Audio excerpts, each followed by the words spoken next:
All right, 99.9 Punk World Radio FM. You guys already know what time it is. And right here, we have Australia's finest ad right. We got Jake Wilson, lead singer and founding member of the iconic band Between You and Me, punk rock's finest right here on the radio station, ladies and gentlemen. Jake, very nice of you. How are you doing this morning, I should say? I'm good. I had a wedding last night, so I didn't drink, but I'm very tired today. But it's a nice gloomy day, and I could think of nothing better than coming on a radio show. Hey man, it's definitely an honor to chop it up with you. And whoever did get married, definitely congratulations to them. I mean, I know I'm married myself, so I do know that weddings are definitely very tiring. Even if you don't drink, by the time everything's done, you just want to go to bed. There's a lot of talking, man. I find myself like I'm such a hermit. Like I knew everyone in the room, but I was like, man, I'm tired from talking. I just found a little corner in the room and just kind of hung there for a little bit. But I know you're a very busy guy, so of course I'm not going to take you away from your morning and afternoon out there in Australia too long. But I got to take you back to the amazing year of 2015, where you actually started uploading acoustic performances before on YouTube. Mm-hmm. Where you were actually approached by twin brothers, Chris and Jamie, that ultimately flourished into what we now know as Between You and Me. I was wondering if you can actually just tell us a bit more about your early YouTube days and of course, the story behind this amazing band. Yeah, of course. So 2014, I graduated high school, and like maybe January of 2015, I was like, just because I was doing like covers here and there. I had only done like a couple like decent quality ones. I think it was like Crown the Empire and like something else. And then I was just doing like, phone recorded videos. I was checking my emails, which now I never do, but and I had like two messages from it was like the same day, one from Between You and Me and one from like some other guy. Like both happened to ask me to like try out for bands on the same day. And one of them was in America and one of them was an hour away. So I was like, let's go, let's give it a go, And I remember I was super nervous to try out because I'd never it was my first band. I'd never done, anything like this before. And so I drove down, and then on the drive back, like I got a message from them. They're like, they want you to be in the band. I was like, sick. That went pretty well, one from one. And then we started doing covers pretty much because Jamie, he had fibromyalgia, I think it's called, so he couldn't really drum. So like, what can we do to get started? And we're like, I think YouTube covers were like really big back in that kind of time. So we just tried to find a song that would come out and we'd try and get the best cover up as quick as possible. Like if a song came out, we're like, let's film it and record it in a week. So that when people type in, Nerve, Story So Far, we're the second video that comes up because we put it out so quick, and we just got really lucky, to be honest. We got insanely lucky, because who knows what would have happened if we just if Jamie wasn't injured and we just started, going another route. We could be trash. You never know. And the crazy thing is, even back in those days, so many people actually, did YouTube covers and actually made it big. Like so many amazing artists that grew to be world renowned, just like yourselves, man. So YouTube definitely is such an amazing place to upload your content because you really never know who's actually going to come across it. Exactly. That's the thing. There's still to this day, at shows, doesn't matter what country we're in, I'll be standing at merch, slinging some shirts, and then someone will come up and say, I've been following you since the Story So Far cover. And I'm like, fuck, lucky we did that cover. Lucky we just sat down and said, we should do this song. Because now it's got something ridiculous, 1 million views. And when we did it, we never, I don't know. It kind of just snowballed from there. We could have, skipped that song. We could have done some other band, and it might have gone the complete opposite direction. So all the stars aligned for that one, and we got incredibly lucky. And I've actually seen people on YouTube actually do Between You and Me covers on YouTube as well. And I know this is kind of a cliche question, but I have to ask, because obviously from a band that started out doing YouTube covers and uploaded them, how does it feel to kind of have the world reversed in a complete 360 and have other people do your original music as their YouTube covers? That's an interesting question, because I haven't really it's been a few years since I've Googled like YouTube covers, like to see if anyone's done them. Like probably before we put out our second record when we weren't like as well known, so there were like less covers. So I haven't checked in a while until like maybe I get tagged on like an Instagram thing or like TikTok, and I'm like, damn, this is cool. Like it's kind of full circle in a way. Like, cause they could cover one of our songs, and then it could get seen by people, and they're like, damn, and the cycle repeats again. Not to say that we're on any sort of level that is going to put anyone in the in the eyes of millions, but it's really it's pretty wholesome, man. It's cool. And also, as well, just a few years after you guys launched, in the middle of 2017, you guys actually inked the deal with Hopeless Records. I was wondering if you can actually just tell us a bit more about the story behind that record deal, and of course, how did you guys ultimately get discovered by Hopeless? It was the covers, I think, or like our manager at the time was managing another band on Hopeless, and maybe like I can't really remember like the what happened first, but someone discovered us from the covers. I'm pretty sure everything stemmed from the covers. Like the other members of the band as well they found us from the covers.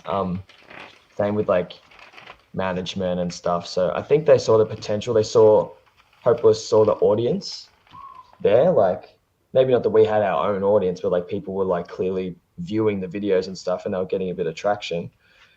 And I thought that they must have just been like, yeah, why not? Because that was like in the era of lots of Australian artists, like lots of Australian bands getting signed to Hopeless. You had like Tonight Alive with Confidence, Trophy Eyes. I could be forgetting another one. Stand Atlantic hadn't been signed yet, but all the older bands, the bands that started a bit earlier, they had all got signed. So like I feel like there was that Australian wave like in 2016, 17, 18.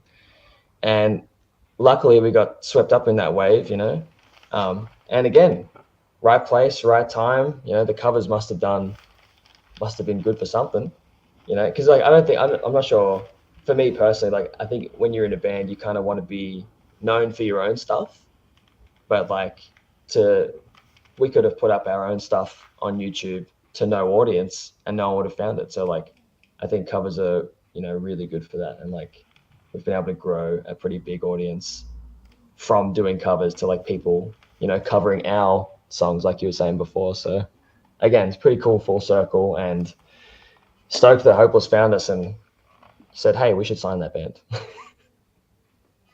And I gotta definitely agree, man. Like, Hopeless Records is such an amazing record label at that, man. Like you said, so many amazing Australian bands came from that label. So many other bands from around the world as well. And Hopeless is still doing their thing today, man. So I like when actually when record labels like Hopeless kind of focus on the artist, man. It sounds bad to say in this industry there's so many greasy labels out there that really want to take from the artist. But one thing I've heard about Hopeless is they've really been really good to the artist, man. So it's good that there's still labels like that around that treat the artist the way they're supposed to be treated. There's still some, hey. There's still some. I know there's like it's hard. Like money gets involved, and there's bills to pay and blah blah blah. So I feel like a lot of people start out with a lot of good intentions, and maybe things get lost along the way. I still think labels have a long way to go though, with artists getting paid what they should get paid for ultimately being the music being their product. I feel like there's And still a especially big even gap there. Spotify, man.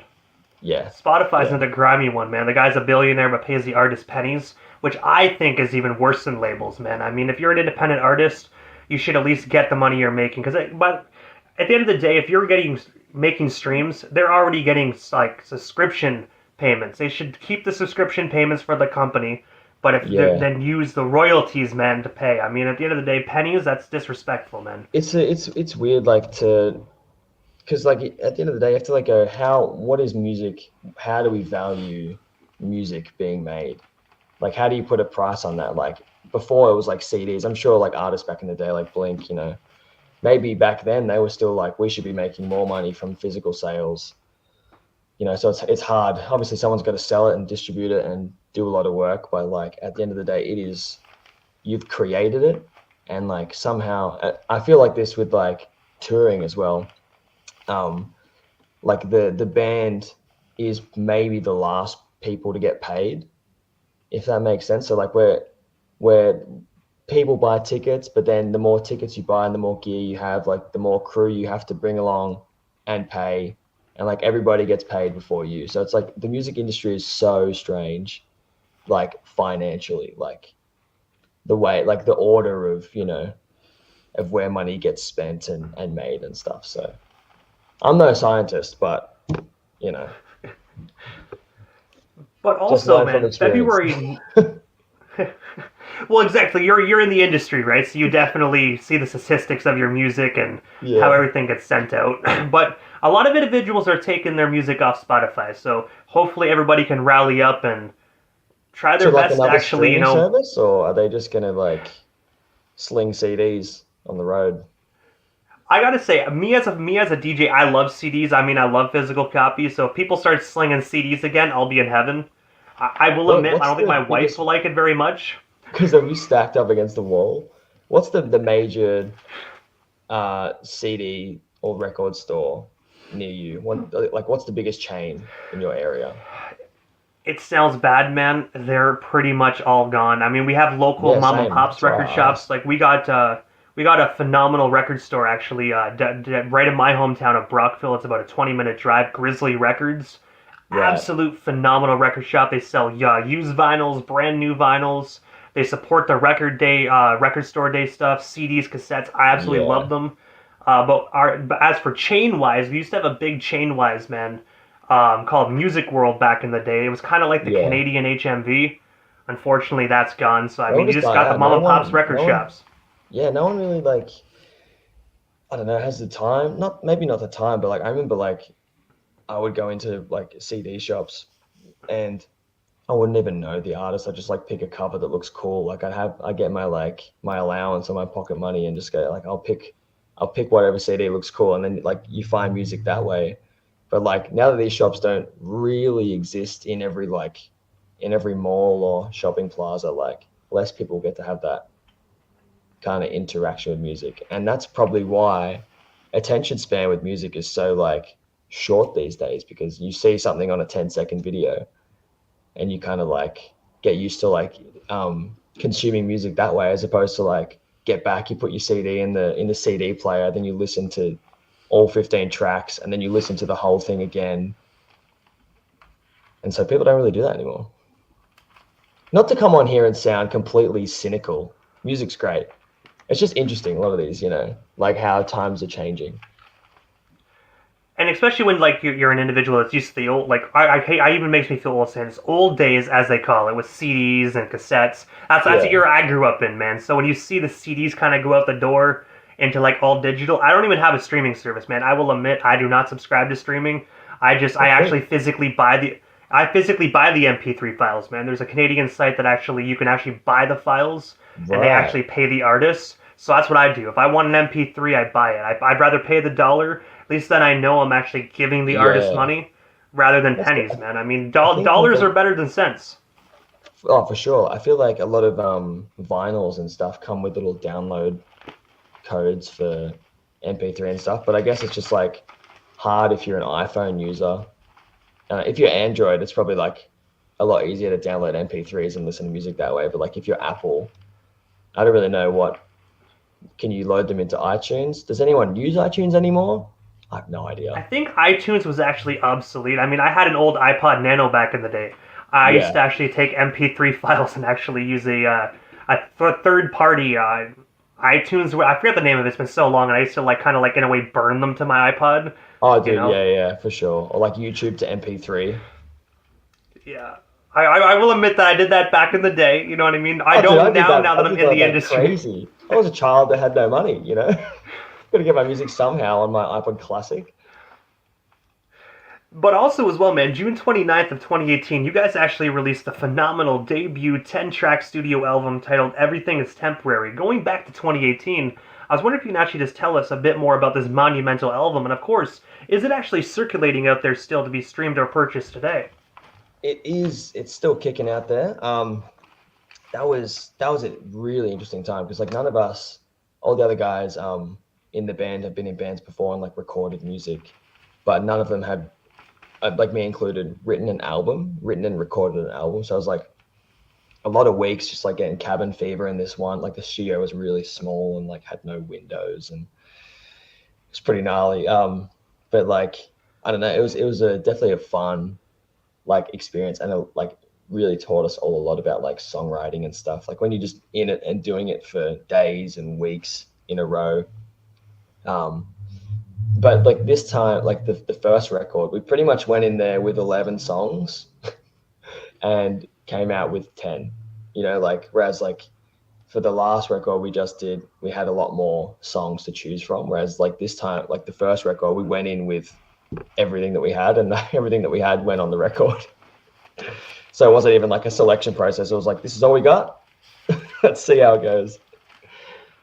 And it happened to be received really well, you know. And sorry to cut you off, but with Dakota being the first single, I don't think when we were recording, we were like, that's the one. You know, it was kind of just like that's like catchy, I guess, you know. And then like it happened to do insanely well for us. So like again, right place, right time, lucky, correct decision. I mean, again, it was on released on Hopeless Records, who was like popping off at the time with pop punk, and it was very right place, right time for us. And when you said as well that there was actually 11 songs, but only 10 came out, what happened to that 11th song? Like, do you guys still have that in the vault? Do you guys plan on releasing that anytime soon, or is that just something it was just for you guys? It was just a heap of shit, you know. We weren't, you know. It's if we put it out, like you'd think like this is not that band, like because I feel like we're even the stuff that I write or like am writing now. Like I always lean to this direction because my favorite bands of all time are Hanson and Third Eye Blind. So it's really like not pop punk at all. But the stuff that I write on my acoustic guitar just sounds like Switchfoot. So like if we release the stuff that like that song that didn't come out on the first record, you'd be like, who the fuck is this band? It's so weird. It's so dark. Like it just is so not us. And we could have put it out, but we were like trying to finish it like really close to the end of the recording, and we were like, nah, 10's fine, I think. Actually, man, you can never go wrong with Mbop and Semi-Charmed Kind of Life, man. You can never go wrong with those two. There's two gems, man. They're timeless classics. There was I think we were going to put another song on there because contractually it had to be a certain length, the record, like minutes. And because one of the songs is like a minute and a half or something stupid like that. We're like, damn, we're not going to have like, it's not going to be long enough. So for the last song, we just like had a gap of like some stupid gap of silence. And then like, I don't know, some harmonies came in at the end. And we're like, check, obligation completed. Because no one else knew. They listened to it. They're like, why is there a gap? Why is there a huge silence? And then these harmonies come back in. We're like, oh, we had to. And you know what? I don't think it even met the time. I think it was still short. So pointless. But also as well, man, in 2002, you guys actually went on tour with State Champs on their Kings of the New Age tour all across the United States of America. Looking back last year, I wonder if you can actually tell us a bit more about your travels to the USA, and of course, what was your most memorable moment you shared with State Champs on this tour? Because if I'm not mistaken, pretty much almost every single one of these shows was completely sold out. It was really fun, like because we had done a few. That would have been our 4th or 5th time in the States, maybe, but never in rooms of those size. You know, like State Champs are an amazing band. They sound amazing. All of them as people are so lovely and talented, and so like to be able to watch their show and their production and their crew, like hardest working crew I've ever seen in my life. Like first ones to get up, last ones asleep, you know, packing down all the equipment and stuff. But just like being able to like be exposed and play to like rooms of that size and like an audience like State Champs is like, you know, we did a State Champs cover. Like it was very full circle for us to come from 2015 doing secrets, to then every night or like most of the nights, they asked, I can't remember who asked me, like someone asked me to do the Ben Barlow, like Everybody But You feature. And I remember I was just so nervous. Like I was like, man, I'm really gonna there's a lot of words in that part. I don't know if you know that part off the top of your head, but there's so many words. And so I didn't want to get up there and just choke, but it was when I was up there, I was like, damn, this is pretty, again, full circle. When we did that cover, I definitely didn't expect to be, asked to go on tour with them, for like traveling around another country for a month. But yeah, very, very grateful for those boys for taking us out. And I gotta say, man, Everybody But You is honestly one of my favorite State Champ songs. I know they have so many amazing songs, but if you put It's me in so a corner good. and said you have to choose one, that's a song I gotta choose. It's so good. It's just too catchy. Hey, it's just too good. Yeah. And even the music video too, man. I think everyone can relate to that because everyone's had one of those types of girls in their life where oh man, they're so controlling. You just want to get rid of them, so you're just like, boom. So definitely shout out to State Champs, man, for actually, airing that out there. To show what some of us guys have to deal with currently or had to deal with it in the past. Someone had Look, to bring it to light, I'll be man. honest. I haven't seen the music video. Oh, hang on 1 second. My Hey, well, doorbell's ringing. 1 second. sounds good. Keep it busy. Keep the people busy. But yeah, guys, before we when he's actually quickly getting that, make sure you stream their most recent single. It came out November 8th. We're going to be getting into that next. But it's titled Yeah, so check out this single. And definitely, man, their new single is absolutely phenomenal. It's spinning on the radio station here on 99.9 Punk World Radio FM. It's titled Yeah, so stream it, purchase it, get it while it's hot. That's ridiculous. He was coming to drop off some vinyls, and he told me I had to come down to collect it. You can't just drop it out the front of the door. And I just said, sorry, I'm doing an interview. And he's probably thinking, what the fuck, who are you? Just come get your parcel. And while you're on top of the vinyl, man, I hope this ties in because I was just actually plugging your guys' most recent single, telling the audience to actually stream it, which is titled Yeah, that dropped November 8th of 2023. So just last month, man. I was wondering if you can actually tell us a bit more about this single. And of course, yeah. man, like, where can we actually snag it? This song's funny. So, like, I had written this song years ago. This was like in the pool for our second record, but didn't fit. Didn't fit the rest, like the end of the world theme. But like, this is like, I've been petitioning for this song forever. Like, I remember it was one day, it was like maybe pre-lockdown, like pre-COVID. And I was like watching like some music video, like TV channel. And I saw like 21 Pilots that had a song called Level of Concern. And I was like, I'm gonna go like just try write a song like this because like I like to I don't know what other artists say, but I rip off artists without trying to rip them off. You know what I mean? Like you get an idea, you're like, I want to try and write a groove like this. If anyone says I don't do that, they're full of shit. So I went in there and I was like, let's just try and like make something happen. And then I wrote a song that sounded nothing like it in the slightest. It just sounded like some like nostalgic, I don't know, summer thing. And no one was really down for it because the chorus was just, yeah. The chorus was just one word. But I'm like, guys, the beauty of it is that you hear it once and you know how to sing along. And so we were like testing it out. We played the song on a tour before it was out yet that we had just done. And we were teaching the crowd how to sing it. And shock, they got it very easy. It's one word. So I think there's like something like, I remember back in the day, like, everything is temporary. I used to be like so lyrically, like, I used to be like, the lyrics. But nowadays, like, not to sound slack or anything, but like, I just like something that sounds good, I'm not like an angsty child anymore. I kind of just want to write about happy things. So like the song, yeah, it was just like, it just felt good. It was a good vibe.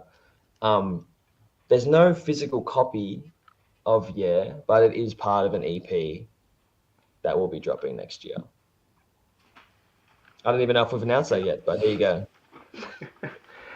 But I have to say as well, man, that's the one thing that makes you guys very unique. That's why you guys are growing at such a fast super rate, and you guys are well known all over the world, is because of songwriting like that, man. A lot of people don't think in that with that mindset. They always think they got to do this, got to complete the chorus, but you have one word as a chorus. Like not a lot of artists do that. That's what Yeah. That's what makes you guys stand out. And I mean, the song is freaking killer, bro. Like, Thank you. I just love the feeling of that song. You know, just like there's the one chord in there. I don't even know what it is because I don't know music theory or whatever. But I remember I was just playing around one day. I was like, "Ooh, that sounds pretty good."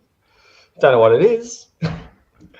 And like I just like put it in like GarageBand or something silly like that, and I just did the same 3 chords over and over again, and then just wrote the whole song. I was like, not bad, not bad. and also, just last month as well, you guys actually announced your first United Kingdom headline tour that's actually set to kick off February of 2024.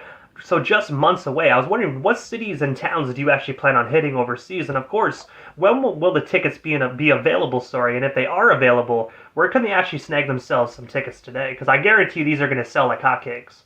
Thank you. I'm just gonna get my Instagram up so I can double check the dates. We're doing the UK in February, I think. Let me just triple check. February. That's right. That's what the poster looks like for those playing at home, watching at home. We are going to hit Bristol, Leeds, Glasgow, Nottingham, Manchester, Southampton, London, Birmingham. Some of them are already almost selling out, which is crazy. We're bringing Broadside and Young Culture, which is awesome. And then straight after that, we're headlining the US in March. Is it March? Let me have a look. Yep, March and April. And here are the cities we're hitting. I'm going to say them super quick. San Diego, Los Angeles, Berkeley, Salt Lake City, Denver, Chicago, Ferndale, Columbus, Lakewood, Toronto, Albany, Boston, New York, Baltimore, Philadelphia, Richmond, Charlotte, Atlanta, Orlando, Dallas, San Antonio, Phoenix, Anaheim. So get your tickets at byamaus.com/tour. And you just actually said Toronto, which is 4 hours away from me. So I definitely think I need to cop myself some Toronto tickets, man. You might have to, because I think Toronto is looking like it's going to be the first one to sell out, which is so strange. Yeah, really. We love down here in Canada, man. We love our punk rock, man. So definitely. I love it. What venue is it in Toronto? Let me have a look. Hard Luck. So Hard Luck was the first ever venue that we played in Toronto. Like, it was on our first ever like international tour or US tour. The headliners were Rome and Like Pacific, and then it was Story Untold, Bearings, and us. 5-band bills. That's insane. Too many bands. Too long of a time standing. Hey man, too many, but honestly, us older folks will probably have that lower back pain for standing too long. But then you look through your phone and see the few pictures and videos you took, and you're like, meh, it was worth it. You know what I mean? That's holding your lower back for about a good week or two, but at the end of the day, it's worth it, man. You get to catch some great music. I could feel it in my legs, dude. If I ever feel age, it's in my legs from just standing there. And the lower back, I'm like, man, I reckon we cap it at 3 bands. 3 bands and that's it. Yeah, I first witnessed the feeling of lower back pain actually this past May when I went to see Blink-182. Loved it, but the next morning I rolled out of the hotel room bed to check out, and I'm like, oh my god, I'm actually getting too old for the pit. This sucks. This is it. I'm gonna have to start buying seat tickets. Honestly, I will say this: I will never conform. I will probably be that old dude, like with an arch back like this in the freaking pit, being like, "Screw it, if I die." The A-frame, like, move out of my way. Hey, and first thing I'll do, I'll look at my friends and be like, "If I die, I die." I've died happy. But I have to ask, Jay, because obviously I know you mentioned a few moments ago as well that there's a new EP coming out next year. Obviously, this amazing UK and US tour. You guys are going to be super busy in the year 2024. But is there Hmm. anything we happen to miss during this evening's interview that you still actually want to talk about, touch on, or promote? Well, we still got you here live on the radio station airwaves tonight, or in your case, this afternoon. Good. Look, so I should have prepared some notes, but I'm just going to just go off the cuff. I don't even know if we've put this anywhere. But if you're listening, our band is going to start a Patreon where you can contribute to see behind the scenes stuff, or like, how songs were made, and podcasts and all that fun stuff, like all the content that you get to see, I guess, when you're watching us play, but you know, all month. So we're gonna work really hard to make that something that for people to feel more connected to the band, and see more behind the scenes stuff. We've got a documentary coming out about how we recorded the second record in you know in the middle of COVID.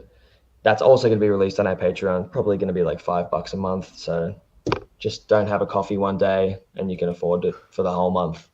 What else have we got? We got probably another song coming out, another song or two coming out before the EP drops early next year. Again, tickets on byamaus.com, and then you can just hit the little tour button on the website, find your tickets.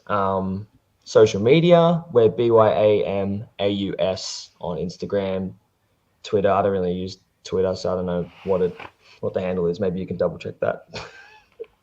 But definitely follow us on Instagram. That's where you'll find all the updates and stuff. And yeah, just thanks for listening, everyone. Thanks for supporting our band. If you haven't heard of us already, where have you been?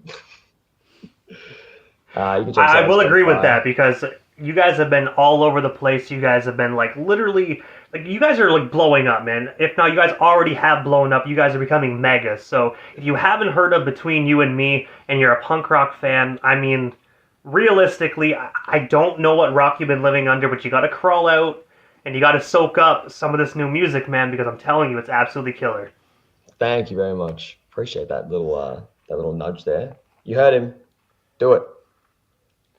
But I gotta say, first and foremost, man, thank you so much for actually just making this amazing music. We've been spinning it here on Punk World Radio FM. So what? And honestly, we've been getting requests for Yeah as well since we put it in the radio station airwaves.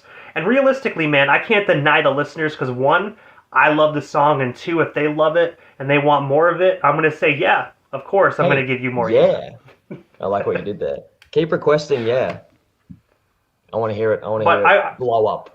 I want that on a car commercial, like the new like Toyota Hilux or something, or And like I honestly, don't man, if you know. guys keep making it, we here at Punk World Radio FM are going to keep spinning it, man. Especially, yeah. But again, man, thank you so much for your time this afternoon. Super stoked for just everything that's happening for you guys in 2024. And I might just see you in March in Toronto, Ontario, Canada, man. I know you I'll hold guys you to are it. going to tear the roof off the joint. Thank you very much. I hope to see you then. Thank you very much for having me on. It's been fun. Thanks for Hey, all man, those listening at likewise. home. Hey, man, you're most certainly welcome. Definitely have yourself a phenomenal day out there in Australia, man. We definitely shall talk again here soon, man. Thank you so much again, Jake. Absolutely. Thank you very much for having me on. Bye.